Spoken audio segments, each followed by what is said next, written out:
His lesson topic is, If We Prepare All to Make Godly Moral Decisions. Derek graduated from Southwest Missouri State, which is now Missouri State University, in West Plains in the spring of 2005. He then attended the Bible Institute of Missouri, graduating from it in 2007. Derek married his best friend and college sweetheart, Vanessa, on August 18, 2007. They have since been blessed with 3 children, Reagan, Colby, and Kyler. For 4.5 years, Derek worked with Camden Church of Christ on a full-time basis. In November of 2011, he began serving with the Conway Church, in which he continues to labor to the present. In his spare time, Derek enjoys spending time with his wife and kids, fishing, playing, and watching sports.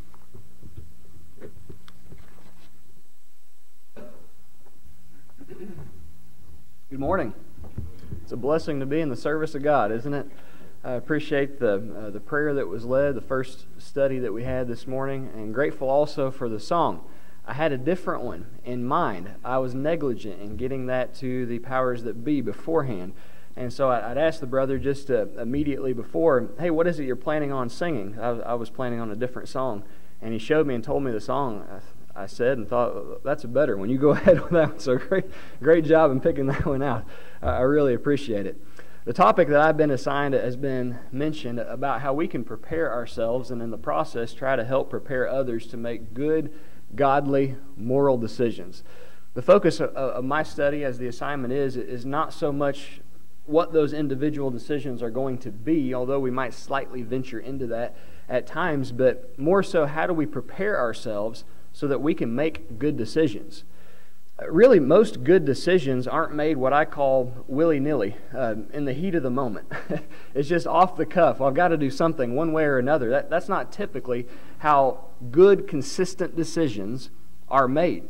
Rather, to make good decisions, there has to be much psychological training that transpires over the course often of many years, so that decisions end up being made, and I don't mean it's to totally disengage the heart, but at the same time, they're almost made more robotically because of the training that one has had that's been instilled in a person's mind. Well, these decisions are ones from not only which we can benefit, but as well all peoples can benefit. But we have to have the right kind of training to make the right type of decision. The passage I've been assigned is 1 Peter 2, and once again, I have to compliment. I don't think there could be a better passage assigned for it, and we find some ideas in 1 Peter 2 that can really help prepare us to make the right kind of decisions. The first thing we need to do is to recognize who we are to make good choices in this life. The main text itself is 1 Peter 2 and in verse 11, where we read, "Dearly beloved, I beseech you, as strangers and pilgrims, abstain from fleshly lust, which war against the soul."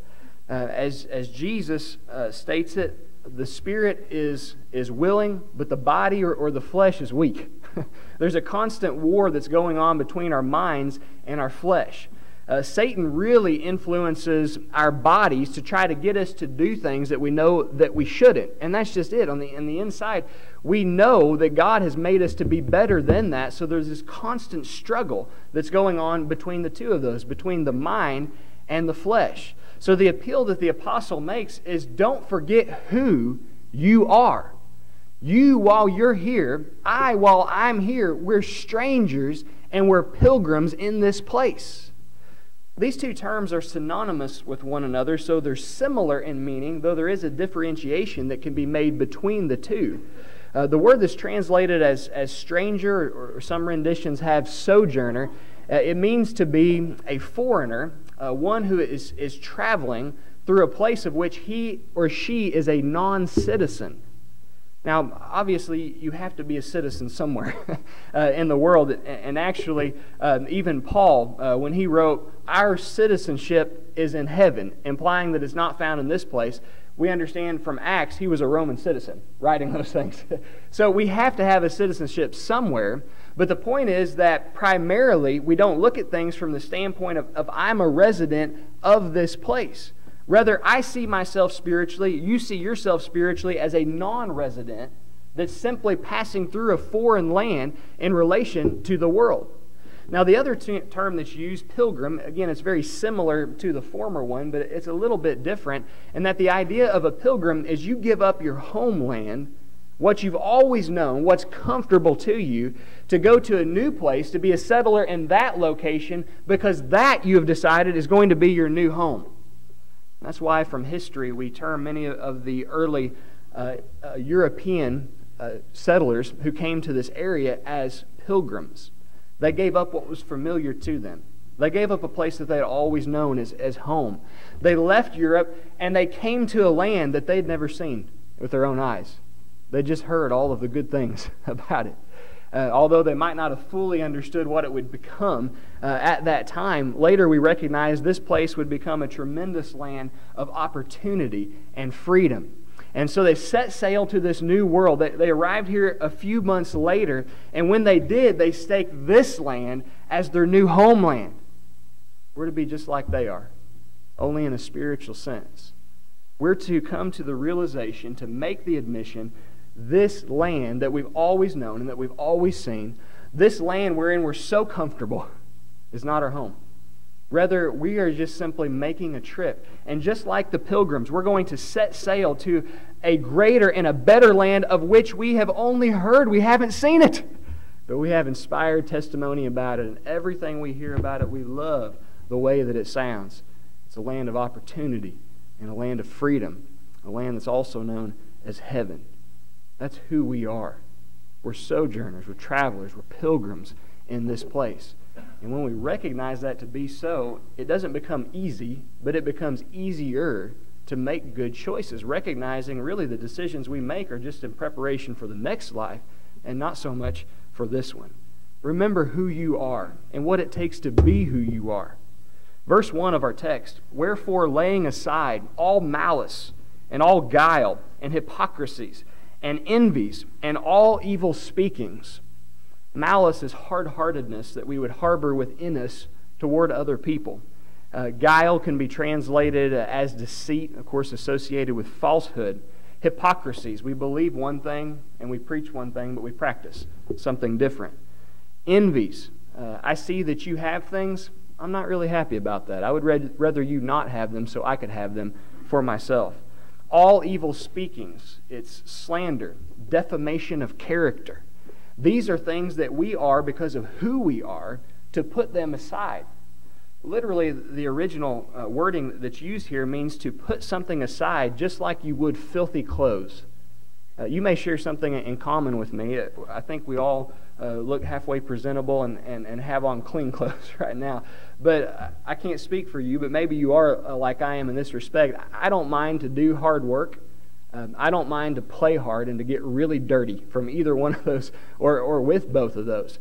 However, once I'm done with that work or once I'm playing hard and I take those clothes off and I climb into the shower and I get cleaned up, I want to put on clean clothes, and from that point on the rest of the day I don't want to get disgusting anymore because I've been made clean.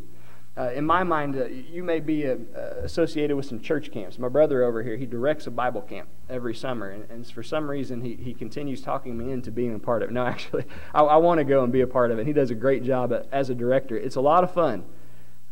Even if you haven't been to a church camp before, I recognize many here probably have. Parents, grandparents, you've probably opened up the bag of the kids' clothes whenever they come home and just about knocks you over when the pleasant aroma hits your face. That's rough, isn't it? Well, when you have those on, it's not a big deal, it seems like at the time, but when you get rid of those, only unless they're cleaned up, do you want to put those clothes back on again. They're disgusting. Well, that's the idea here.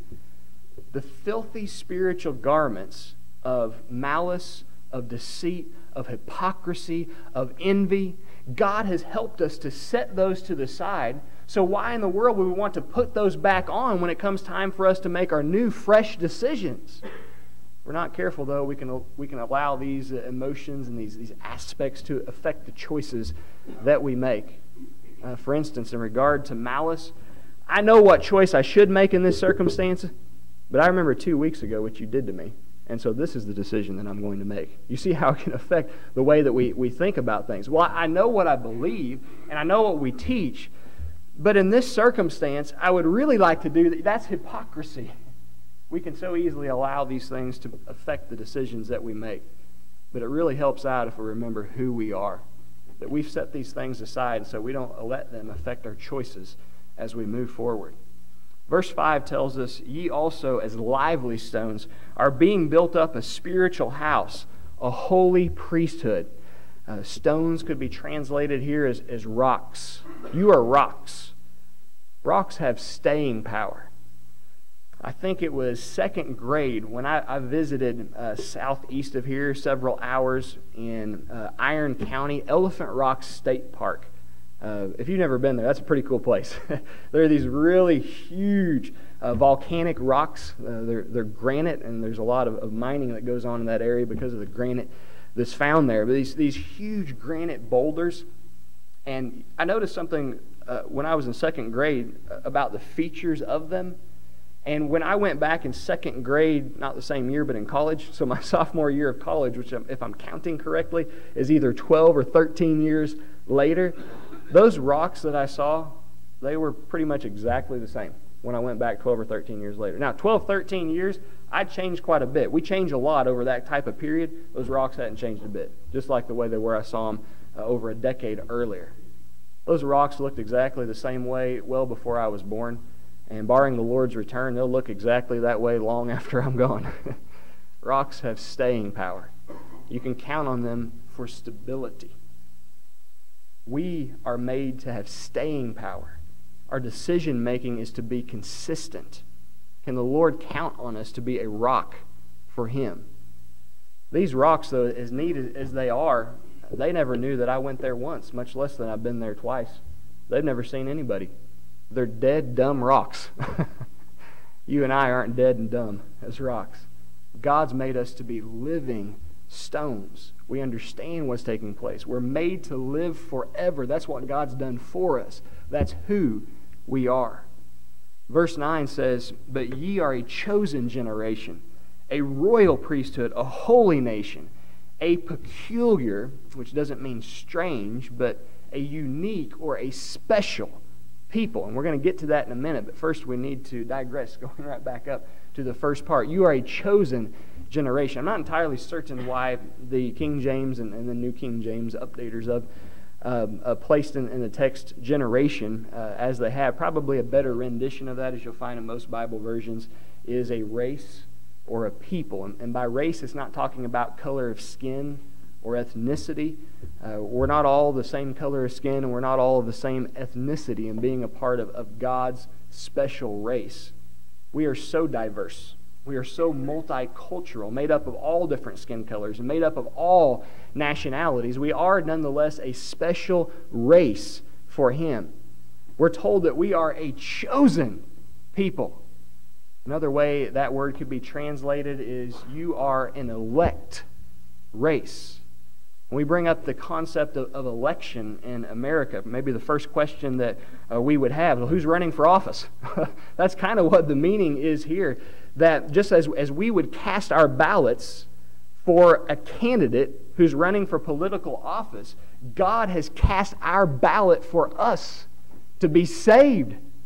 Now, when you see that a political candidate wins an election, which ones have you noticed that are sad about that?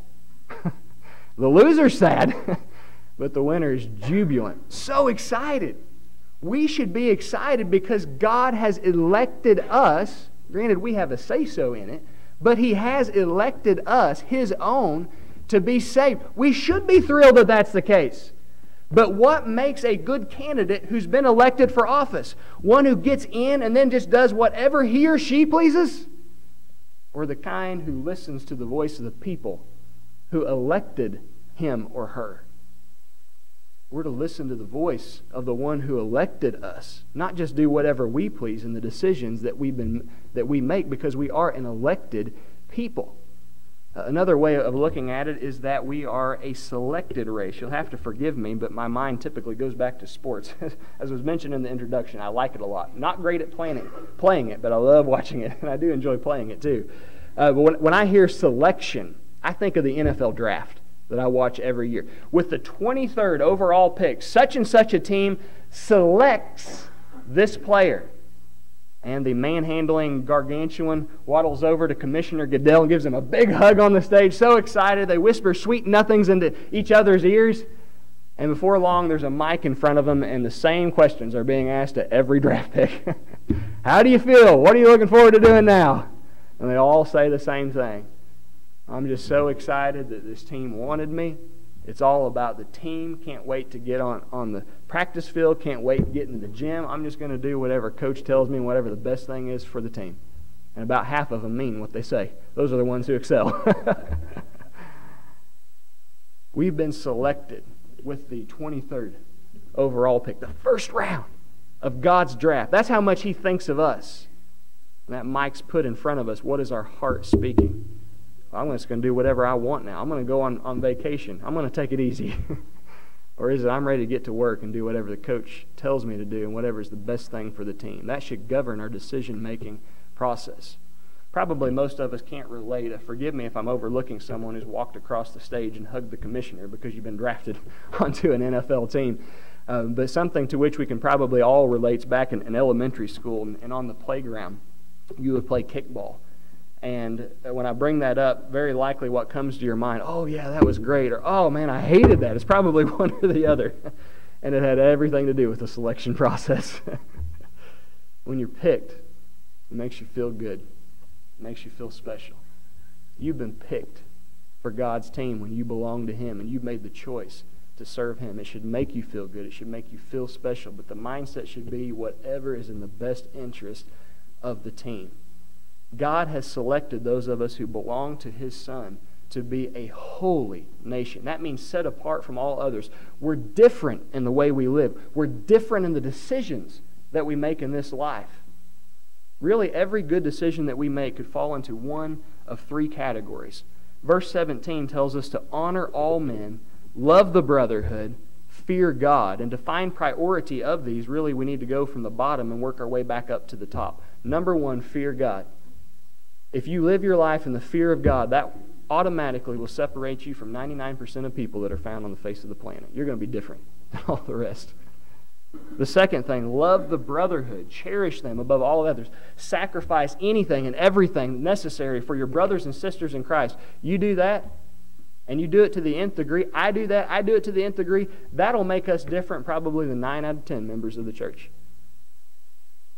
Respect all people. As we're going to find out here in a little bit, even those who don't respect you. You do that, that's going to put you in a unique category of all people that you could find across this land. Number one, fear God. Number two, love the church. Number three, respect all people. God has called us to be different. Remember who you are. Making your decisions, allow that to lead you into recognizing whose you are. Folks, we are who we are because of whose we are. Verse 10 of 2 Peter 2, which in time past were not a people, but are now the people of God, which had not obtained mercy, but now have obtained mercy. Peter is writing here of spiritual, social mobility. Now, you remember learning about that in a sociology class? Social mobility. It's the possibility of jumping or lowering social classes. By and large, there are three social classes that exist, what are termed lower class, middle class, and upper class. We take for granted in America the fact of social mobility. We see it and we experience it so often. It's actually more likely that we will either raise or lower our social class in the days that we're on the earth than it is unlikely that likely we'll stay in the same one. But Peter's writing to a group of people in an authoritarian style of government where social mobility basically never happens. And that means if you're born into a family of fishermen, say like Andrew, Peter, James, or John, take God out of the equation and the rest of your life, all you're going to be is a fisherman. Now for me, that would be okay in America, but being a fisherman over there is way different than what it is in America. You're a fisherman here, you can make millions of dollars. You're a fisherman over there, you'll never have anything. It's a lot different. You're never going to raise your social class. The odds are But that also means if you're born into a family of nobility, very likely your social class in that type of government is never going to be lowered. You're always, with very few exceptions, going to be royalty. So God is writing to these people through the pen of Peter. Peter is mentioning these things, and it has to mean a lot to him because he just started out as a simple fisherman who was never going to be anything in this life.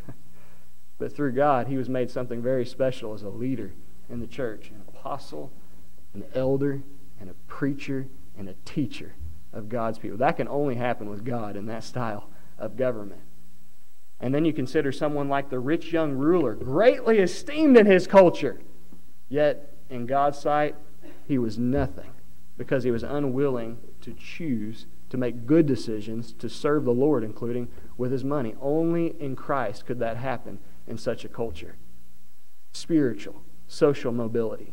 You once weren't even a people, but now you are a people. Not just any people, but you're the people of God. You see, you're something because of to whom you belong. You once were a people who were afflicted, but now you're a people who have obtained mercy. Spiritual, social mobility has transpired because of whose you are. Remember we read earlier about in verse 5 how we are living stones. You ever considered about why that is? Verse 4 says, to whom coming, speaking of Christ from the verses prior, as unto a living stone. Isn't that interesting? He's a living stone. Coincidentally, we're living stones. It's because we belong to Him. Disallowed or rejected indeed of men, but chosen of God and precious. Verse 6, wherefore also it is contained in the Scripture, behold, I lay in Zion a chief cornerstone, elect, precious, special, unique. Does that sound familiar? Same concepts we find in relation to ourselves later on in verse 9. And he who believes on Him shall not be confounded or put to shame. Jesus is a precious gem. Precious gems are of tremendous value. Rubies, emeralds, diamonds, sapphires, they're worth a lot of money. Jesus is worth so much money, in fact, that He's invaluable because He's worth all the money in the world, worth more than all the money in the world put together. Yet for some reason, God chooses for us to be precious stones to Him as well. So much so that actually He values us more than the blood of His most prized gem, His own Son. It's hard to wrap your mind around. The only reason we can be precious gems is because we're attached to the most precious gem of all. And there's something that's so special about Him. We just read that He is the chief cornerstone. The chief cornerstone in a building is where at the foundation two walls meet, and that's where the building in that time, I'm not sure if it still works exactly in the same way today as methods have evolved, but in the meeting of two walls on the foundation, a larger stone than all the rest would be laid.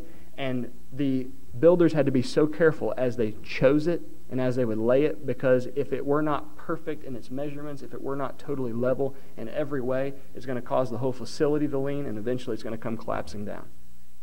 Jesus is the perfectly measured, perfectly leveled stone. He's bigger and He's more important than all the rest, even though we still do get to have the privilege of being like Him and being precious stones too. There's something that's even more unique about Him, but we're precious because He's precious, and we belong to Him. Because we belong to Him, we're going to have to go through some of the same things that He had to endure. Verses 19 and 20, this is thankworthy, which means a commendable thing. If a man for conscience toward God endures grief, when ye do well and suffer, that is a wonderfully acceptable thing to God. Doesn't sound wonderful to us, though, does it, to have to suffer? Why do we have to do that? Is it any coincidence that verses 21 through 23 tells us that Christ also suffered for us, leaving an example that we should follow in His steps? When He was reviled, made fun of, He didn't make fun of people in return. When He suffered and He was beaten, He didn't threaten them. Oh, you just wait till I see you in judgment, what I'm going to do to you, although that may be true. He didn't say it to him, did He? Not quite like that. We were called to walk in His steps. As He is, so are we to be in this world. You look back at the life of Jesus, you don't see anybody who lived out these three concepts better than what Christ did. To fear God, to love God's people, and to respect all of humanity. Nobody forced Jesus to do what he did.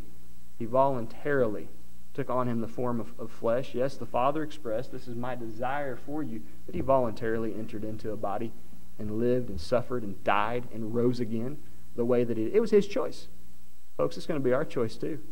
God's not going to force us to do anything that we don't want to do. Verse 16, we're free people, free moral agents. And we're not to be using our liberty or our freedom, however, for a cloak of maliciousness or a cover-up for evil, making bad choices, but instead we're to be servants, notice of whom? To whom do we belong? Whose are we? We're God's. Not because he forced us to be. Yes, it's true he voted for us. He wanted us, but it was also because we voted for him. We wanted him. And so he said, okay, I want you too. Well, God wanted us before, but he cast the ballot when we decided to cast our ballot for him. We're free people. Freedom in Christ, it works a whole lot like freedom in America works. We love our land, don't we? It's the land of freedom and the land of opportunity. We're free to make whatever choice we want. But not only is that good, we can also make any choices we want for bad. You can contrive any plan of evil that you want in your mind, and you can put it into practice, and you have the freedom to do that. It could be the authorities stop you ahead of time, depending on how you go about it, but you have the freedom to do that, and so do I. But even though we're a free people in this country, don't we choose to be slaves, in a sense? Don't we choose to be slaves to our laws, recognizing it's just to our own betterment? If we do so, we allow ourselves to be restricted, even though we have the freedom of choice. That's the way freedom in Jesus works. You are free, and I am free to choose any course of evil that we please. But recognizing what's in our own best interests, we make decisions, we try our best to, that are good, that he would want us to make, ones that are just for our own benefit. And in that sense, we restrict ourselves. We make the decision wisely to be slaves of Jesus. It's almost a paradox, isn't it? We're free slaves. How do the two of those fit together? Well, that's exactly how. We have the freedom of choice, but we choose to be slaves because of whose we are. For us to be prepared to make good, godly, moral decisions, we have to see who we are, whose we are, but as well, why we are. Verses 24 and 25 of 1 Peter 2. Who his own self carried our sins in his own body on the tree, that we, being dead to sins. That's why we've been put here. To die to the practice of self and sin, to live for another, because of who we are and whose we are. The positive side of this, we should live unto righteousness. That's why we've been put here. By whose, going back to Jesus' stripes, ye were healed. You see how the whose and the why and the who ties all in together? Verse 25, for you were making terrible decisions, as sheep going astray. But you are now those who have returned unto the shepherd and the bishop, referencing Jesus, of your souls. Now you're making good decisions. We've been put in this place to make good decisions for our own eternal good. Something that we don't want to overlook, which is the whole purpose of this lectureship, is the importance of the decisions that we make for others. It's verse 9 that addresses this toward the end, that ye should show forth the praises of him who hath called you out of darkness into his marvelous light. We have to be careful that we don't get into a trap where we're so focused on soaking up all of the good that God can send our way, we forget to help out others who need that same goodness of God in their lives. And the choices that we make have a difference in that. I think of Mark chapter 5, where there's this man who is severely demon-possessed. The poor guy, he's in rough shape, and nobody can help him out. Well, of course, you know who. Superhero Jesus shows up on the scene. And Christ is talking with this man, and he's trying to find out a little bit more about this situation. And so he asks the man, what is your name? In reference to the demons. And the reply with singularity is in the plurality, legion, which means many. There were many evil spiritual beings inside of his body influencing terrible choices that were being made. And Jesus tells them, get out of him. The demons know who Jesus is. We know who you are, Son of God. Have you come to torment us before the time? If you're going to send us out, at least send us into these pigs that are found over here. And so Jesus cast them out into the herd of swine. They run violently over the cliff, and they perish in the body of water that's found underneath them. And the result, this man sees the good that Jesus can do for him. And so he says, Lord, I want to follow you wherever you're going. I recognize that's why I'm here. That's the choice that I make. But Jesus has some pretty powerful advice for him. He says, yeah, I've helped you. Understood that's the case. But you've been put here for more than the reason of just inheriting God's blessings for yourself. What I want you to do, this is why I see you're also here, is to go back home and tell your friends what great things God has done for you and how He's had mercy on you. Once again, I can't speak for you, but I can for myself. I love God's blessings, and I love enjoying every one of them. I think sometimes maybe I get a little selfish, and I forget about other people who need those same blessings in their lives. I haven't just been put here to hog all of God's blessings for myself, and neither of you. We've also been put here to share them with others. Let's not forget to tell other people about those blessings. That's a good choice that we can make. It's not always, though, about what we say. Many times it's simply about what we do. Verses 11 and 12. Dearly beloved, I beseech you, as strangers and pilgrims, abstain from fleshly lusts which war against your soul, having your conversation, which can also and should be translated as conduct, your works, having your lifestyle honest among the Gentiles, the unbelievers, that whereas they speak against you as evildoers, they may by your good works, which they shall behold. You see, it's not just what you're telling them, it's also what you're showing them by the way you're living, that they also can glorify God in the day of visitation. There are a few ways that the day of visitation can be interpreted. I recognize my time's running out, so I'm going to cut to the chase. I'm convinced that contextually the reference here is to when God presents them with the saving message of the gospel based on what they've seen you living and the benefits that God has provided you in your life through your consistency. Remember verse 1, not a hypocrite, but they see someone living the lifestyle that they believe and that they preach. When they see that and they're visited with the same message of salvation that you received into your life, even though in time past maybe they've spoken evil about you, they're going to see, hey, whatever he or she has, I need that for myself as well. I hope it causes each of us, I know it does myself, to pause and to reflect on our lives and the choices that we're making as we go through them. It is true that the decisions we make here greatly affect us now, and they will affect us even more in eternity. But it's also the decisions that we make greatly affect others now and will greatly affect their eternities. When people look at our lives, what do they see? Is it people who are living like permanent residents of the earth, or people who are living like they were made to be as sojourners and pilgrims in this place? How can I make good, godly decisions throughout my life? I first have to prepare myself to recognize who I am